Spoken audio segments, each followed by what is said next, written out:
trendləri göstərir ki, müasir idman təhsilində kifayət qədər yeniliklər baş verib.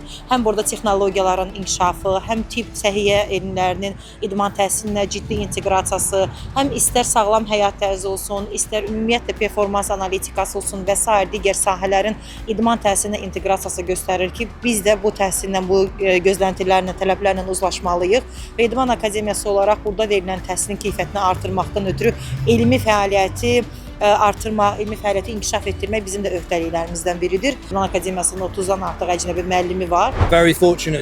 Azərbaycan İdman Akademiyasında keçirilən beynəlxalq konfransda iştirak etdiyim üçün çox xoşbəxtəm. Həqiqətən də möhtəşəm konfransdır və dəvət aldığım üçün çox təşəkkür edirəm. Konfransın əhəmiyyəti ondadır ki, bir çox fərqli millətlər gözəl Bakıda bir araya gələrək idmanın elmi, sosial və cəmiyyətə təsir baxımından həyatı necə dəyişdirə biləcəyini müzakirə etməyə imkan yaradır. Konfransda müxtəlif ölkələrdən müxtəlif akademiklər, professor heyəti dəvət olunub. Bəziləri artıq bu istiqamətdə bir təcrübə həyata keçirilib, həmin təcrübəni bölüşmək üçün buradadır. Bəzilərindən isə gələcək əməkdaşlığın qurulması ilə bağlı addımların atılması düşünülür, planlaşdırılır.